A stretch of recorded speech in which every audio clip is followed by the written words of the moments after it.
நான் நன்னிலம் ஜிபிஜிஎம் கோவிந்தராஜ் பேசுகிறேன். இப்போ அந்த கதையை தொடரும். மறுநாள் மன்னர் அரசவையை கூட்டுறாரு. எல்லாரும் அமைச்சர்களும் வந்துடுறாங்க. வந்துட்டு மன்னர் கேட்குறாரு, இப்போ அந்த தனியாக ஒரு திட்டத்தை ஓப்பன் பண்ண சொன்னேன்னா அது விஷயமா எல்லாம் நடந்துக்கிட்டுருக்கு. அதை என்னன்னு கொஞ்சம் உன்னிப்பாக கவனித்து எனக்கு சீக்கிரம் அடுத்த வாரத்துக்குள்ளே அந்த பிரதியை அந்த காப்பியை எனக்கு கொடுக்க சொல்லுங்கள் அப்படின்னு சொல்கிறாங்க. சரிங்கம்மா, நான் சொல்லிடுறேம்மா. அப்புறம்ண்ணா ஒரு சின்ன சந்தேகம். என்ன சந்தேகம்னு கேட்குறாரு. ஒன்றும் இல்லைம்மா, நீங்கள் இதை போட சொல்லிட்டீங்க. இது நம்ம ஸ்கூலில் எல்லாமே நம்ம பள்ளிக்கூடங்களில் ப்ரைஸ் திட்டத்தில் இருக்குது.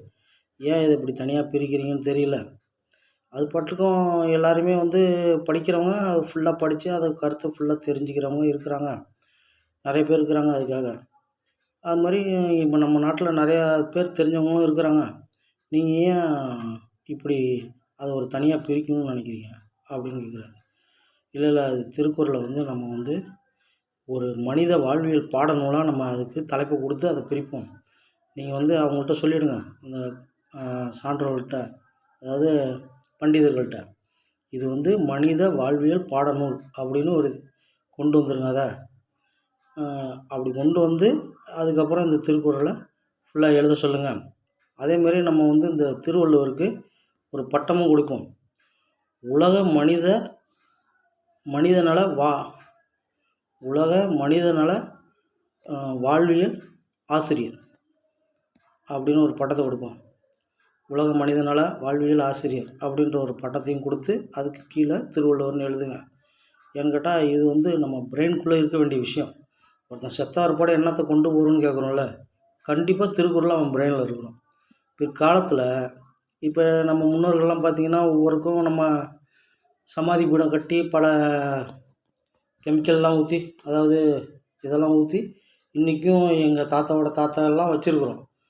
இப்போ பிற்காலத்தில் வர்றவங்க பெரிய டெவலப்மெண்ட்டில் ஆகி நம்மளை ஆராய்ச்சி பண்ணாங்கன்னா அவங்களுக்கு இது எல்லாமே அழிஞ்சால் கூட நம்ம மூளையிலேருந்து அவங்க அதை எடுக்கணும். மற்றபடி சாதாரண விஷயங்கள்லாம் இருந்தாலும் இது ரொம்ப முக்கியமானது. அதனால் இதை கண்டிப்பாக கொடுத்து செய்ய சொல்லுங்கள். சரிம்மா, நீங்கள் இந்த அசைவம் சாப்பிட்றத பற்றி ஒரு வார்த்தையார் கூட ஒன்றுமே சொல்லி, சரி நாங்கள் எழுதுறோன்ட்டு போயிட்டாங்களே, அது மட்டும் ஏன் பண்ணான்னு கேட்குறேன். இல்லை, நான் வந்தோடனே அவங்கள சாப்பிட சொல்லி சொன்னேன், வேண்டான்னு மறுத்தாங்க. சாப்பிட்டுட்டு, ஏன்னா அவங்க வயிறு ஃபுல்லாகிட்டு அதனால் வேண்டான்னு மறுக்கிறாங்க.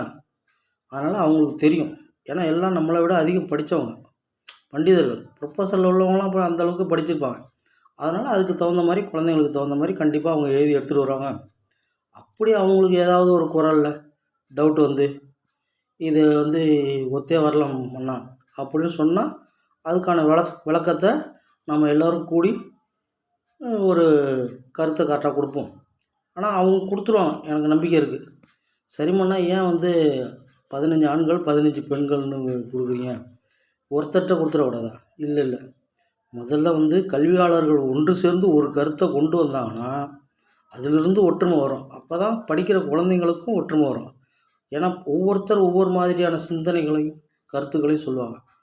இப்போ இது 30 பேர் சேர்ந்து ஒரே கருத்தை வலியுறுத்துகிறாங்கன்னா அதை யாராலும் மறுக்கவும் முடியாது, மாற்றவும் முடியாது.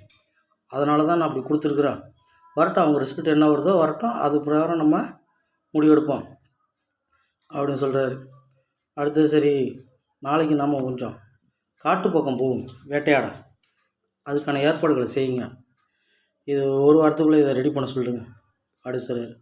மன்ன அந்த ஓய்வு எடுக்க சொன்னீங்களே, அந்த அதிர்ஷ்ட டிக்கெட்டு இது மாதிரி சீட்டு இதெல்லாம் போடுறது சொல்கிறாங்களே அப்படின்னா, இல்லை அவர் ஒரு 2 நாள் ஓய்வு எடுக்கட்டும், அவர் விஷயமாக தான் நான் யோசனை பண்ணிகிட்ருக்கேன், கரெக்டான முடிவு எடுத்து அவங்களுக்கு சொல்லுவோம் அப்படின்றார். வணக்கம்.